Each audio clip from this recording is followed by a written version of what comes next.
Hello again, everybody. Tim McNiff back here at the Super Rink at the National Sports Center, day 2 of the All-American Girls Hockey Tournament. Now we have reached the stage where teams are starting to find out what games they'll be playing tomorrow and what they'll be playing for. That is the case with the team that's joining me right now from U12B, North Wright County. They came up with a big 4-3 win over Andover. That advances them, we believe, to the third place game at noon tomorrow. To my left, head coach Matt Lemke. That was an interesting game. Not only did they pull the goalie for an extra attacker, you were assessed a penalty late in that game. So how was the heart feeling after that one? Hart was definitely going 100 miles an hour as we couldn't quite get the puck over the blue line, but we kept it wide, and strong goalie play kept us in the game for the last minute. So you're 2-1 so far. You had obviously some goals and some expectations for this team coming in. Your goals and your expectations versus what the girls have accomplished thus far, how have they done for you? I think we're hitting where we're supposed to. We had a little rough start Friday. We came back and played 2 very strong games today, and we get to play for a trophy tomorrow. That's fun. Now you guys are commuting back and forth. What did you tell the girls after this game? What do you want them to do in advance of that third place game tomorrow? I said I wanted to win so we could sleep in the morning. So hopefully they get decent bedtime, but mostly sleep in the morning. Don't wake up at 5 like today. What does it do for your team when you get this sort of compressed schedule, when you kind of see the kids have to get up and get after it a couple games in one day? Does that teach you something about them and what you can work on, I guess, going forward? I think the compressed schedule, it's nice to get us out there. We have a lot of practice time, and so this lets us play against someone that's wearing a different jersey, and we learn pretty quickly a few of the things we'll add to practice plan next week. Okay, let's meet a couple of the players, starting with, to my right, Izzy Howard. Izzy, you scored the game-winning goal, but I want to ask you about the player that's standing to your right. What kind of a goaltender do we have in Megan Gissinger? Well, she's super kind, and she's just really thoughtful and really smart.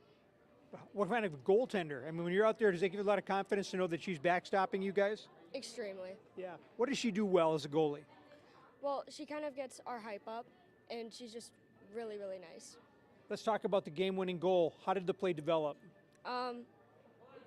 Well, it was kind of like slow at first, and it just kind of sped up and sped up and sped up. And then when I shot, I was expecting to hit the post or miss, and then I just hear a whistle, and I'm like, oh. Pleasant surprise. Where did you put the puck? What were you aiming? The left corner? Top left corner. Top left? Nice job. All right, let's get to our goaltender, and excuse the reach across. This will be sort of rude, but that's the way these things go sometimes. Okay, Megan, you had the pressure put on you at the end. As a goalie, are you as nervous as we are, or is it just another part of the game? Tell me about what goes through your mind.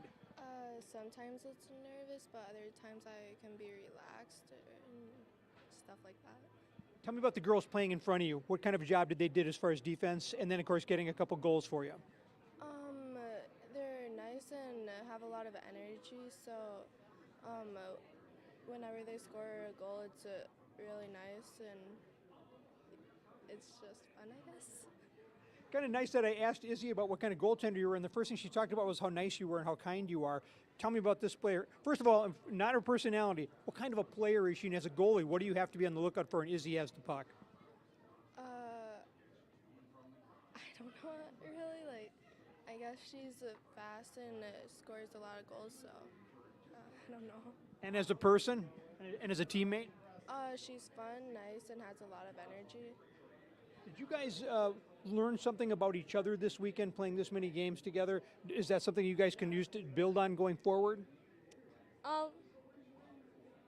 Kind of. It was mostly during the first couple weeks of learning as a team that we learned more about each other. How many games had you guys played prior to this tournament? 3 or 4. Yeah, 3 or 4. So you played almost as many games in the last couple of days as you had coming in. Do you feel your team has gotten better as a result of this experience? Yeah. Okay. How about this guy to my left as a coach? You know, he's standing right here, so you got to say good things. But I mean, good coach so far? Yeah. Yeah. If I asked you, like, what could you do better, you probably wouldn't answer me, would you? Probably not. You guys are great. Nice job. Big win. It was very fun to watch. Best of luck in that third place game tomorrow. Couple nice jobs right there, and I think we have future broadcasters, perhaps, if not hockey players, on our hands. Okay, that's the story now. We've got some games coming up in the night session. The action continues. Look for them in the third place game tomorrow. That's North Wright County. They're playing in the U12B third place game. Coming up, that big win, 4-3 over Andover.